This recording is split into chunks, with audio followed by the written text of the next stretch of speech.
रम्मू मेरा मालिक। जी हाँ, वही रम्मू जो मलीर नदी के पास कच्चे पक्के मकान में रहता है। मैं इसका गधा हूँ, इसका साथी, इसकी मजबूरी और शायद इसका हमजाद भी।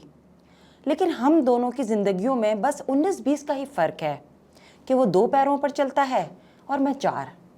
मगर दोनों ही पिसते हैं, दोनों ही थकते हैं और दोनों ही एक दूसरे के रहमो करम पर हैं। मेरा रम्मू से ताल्लुक़ नस्लों का है। रम्मू के दादा जब राजस्थान के सरहदी गांव मूनाबाव से हिजरत करके खोखरा पार सिंध आए तो मेरे परदादा की पीठ पर हाँफती हुई सांसें और ज़रूरत के चंद बर्तन लदे हुए थे। हमारे दादाओं का एक अनदेखा अनकहा रिश्ता बन गया था। हिजरत के दुख, धूल और धूप में एक दूसरे का बोझ ढोते हुए दोनों नस्लों के लिए बुनियाद रख गए थे। मैं इसी तसलसल की कड़ी हूँ। रम्मू और मैं दोनों बरसों से हालात की चक्की में पिसते पिसते मदकूक और बदसूरत दिखाई देने लगे हैं। अब रम्मू की पीठ भी वैसी ही झुकी रहती है जैसी मेरी। रम्मू का सांवला रंग देखते ही देखते पक्के हुए तांबे से मुशाबा हो चला है। इसके पैर और मेरे खुर अब एक जैसे नज़र आते हैं। इसकी एड़ियों पर पड़ी दरारें मुसलसल गहरी होती जा रही हैं और अक्सर इनमें से खून रिसना शुरू हो जाता है। इसकी घिसी हुई चप्पल देखकर मेरा दिल तड़प उठता है, जिसका तला बराए नाम रह गया है, लेकिन नई चप्पल लेने की उसमें सिकत कहाँ है। पुश्तों से रम्मू का खानदानी पेशा गधा गाड़ी पर माल ढोता और इधर से उधर पहुंचाता है। जब से माल बरदार गाड़ियाँ सुजुकियाँ ग्राहकों को बाआसानी सस्ते दामों मिलने लगी, तब से गधा गाड़ी पर माल ढोने का काम मंदी का शिकार हो चला है। रम्मू अपने खानदान का पेट भरता तो मुझे भूखा रहना पड़ता, और जब चारा मेरे पेट की आग बुझाता तो रम्मू के घर का चूल्हा ठंडा पड़ा रह जाता। उस वक्त रम्मू कच्ची शराब पीकर अपने बाप दादा को मुंह भर भर के गालियां देता और कोसने देता, जिन्होंने इस नए मुल्क में आकर भी मौके से फ़ायदा ना उठाया और ना ही माल हथियाने के गुर सीख सके। अब रम्मू के पास मज़ीद गरीब और कल्लाश होने के लिए भी कुछ नहीं बचा था। और मैं कुछ नहीं कह सकता, बस रेंगता हूँ। शायद मेरे रेंगने में भी सदियों का दुख शामिल है। शायद रम्मू उसे सुन लेता है, शायद वो समझता है कि मैं उसका हाल जानता हूँ। रम्मू अपनी बेटी ज़ैनब, एक माजूर बेटे इलियास और इन बच्चों की माँ के साथ रहता है। रम्मू की बीवी का नाम, शायद कभी उसका कभी कोई नाम रहा होगा, लेकिन अब वो रम्मू की बीवी ज़ैनब या इलियास की माँ ही कहलाती है। कभी वो इसके साथ हंसती थी, अब सिर्फ खांसती है। दमा उसे आहिस्ता आहिस्ता निगल रहा है। रम्मू जब अपनी फितरी ख्वाहिश की भीख इसकी चादर से मांगने लगता है तो वो खांसती है। ऐसी खांसी का दौरा कि दीवारें हिलने लगती हैं, और फिर रम्मू दौरे की तवालत से डर कर चुप हो जाता है। लंबी खामोशी और सर्द बिस्तर।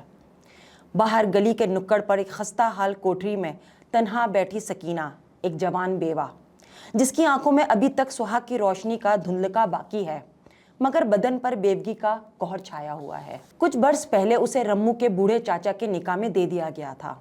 सकीना इस घर में आई तो चांदनी की तरह उजली थी, मगर चाचा चांदनी को ज़्यादा देर सह ना पाया। जवानी का बोझ लेकर वो तो रुखसत हुआ, लेकिन सकीना जैसी जवान बेवा को सिसकने के लिए पीछे छोड़ गया, जिसकी ख्वाहिशें कोठरी की दरो दीवार पर अरसे दराज तक नोहा करती रहीं। सकीना की कोठरी में अब वक्त शाम ढले दाखिल होता है, जहां वो अपनी जवानी की भीख बांटती है। अरे वो सकीना, वो तो किस्मत की मारी है। मगर किस्मत तन्हा कम मारती है। मारने वाले तो हमेशा आसपास होते हैं, अपने होते हैं, जिंदा सांस लेते हुए, देखते, चाहते और छीनते हुए। सकीना की आंखों में अब ख्वाब नहीं, खालीपन है। रम्मू कई बार उसे इन आवारा मर्दों से बचा चुका है, जिनकी हविस सकीना की फ़कीरी से भी ज़्यादा शदीद है। मगर कब तक? रम्मू खुद भी तो आखिर मर्द है, और मर्द ख्वाह कितना ही मजलूम हो, जब सकीना जैसे दुखों को देखता है तो उसकी बदन में भी एक नरम सी चिंगारी सुलगने लगती है। मैंने उसे कई बार रात को सकीना के क्वार्टर की तरफ बढ़ते हुए देखा है। मैं कुछ नहीं कहता, शायद मैं भी मर्द हूँ, गधा ही सही, मगर दर्द शनास। दिन ढलता है, रम्मू मुझे जोतता है, हम बाजार का रुख करते हैं। कभी कोई मजदूरी मिल जाती है, कभी खाली हाथ वापसी। मेरे खुर और रम्मू के पाँव दोनों एक ही धुन पर ज़मीन को कोसते हैं। कभी कभी हम दोनों एक दूसरे की तरफ देखते हैं, वो थक कर बैठता है, मैं साये में खड़ा होकर अपनी सांसें बहाल करता हूँ।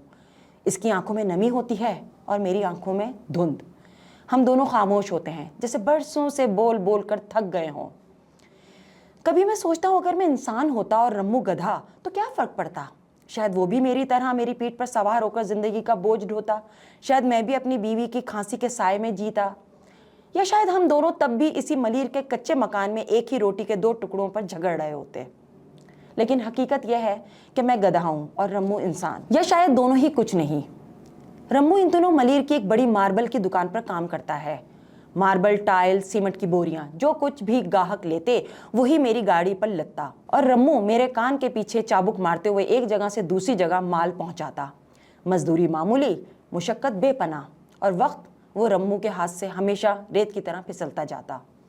پورا دن چل چلاتی دھوپ میں سڑکوں کی خاک چھانتے چھانتے جب میری سانسیں پھولنے لگتی اور حلق میں پیاز کی سوکھی ریت جم جاتی تو دکانوں کے آگے سجے سایہ دار چھپر اور برفیلے مشروبوں سے لبریز کولر دیکھ کر میرے منہ میں جھانک سا بھر آتا۔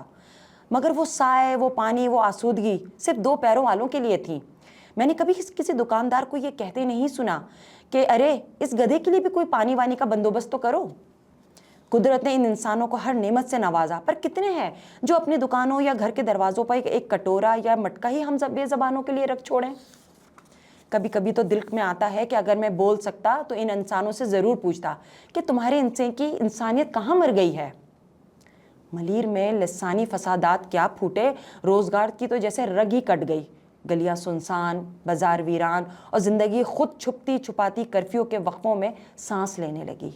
دکانوں کے آدھے شٹر کھلے ہوتے، دکاندار دب کے بیٹھے رہتے، گاہک آتے تو بھی خوفزدہ، جاتے تو بھی سہمے ہوئے۔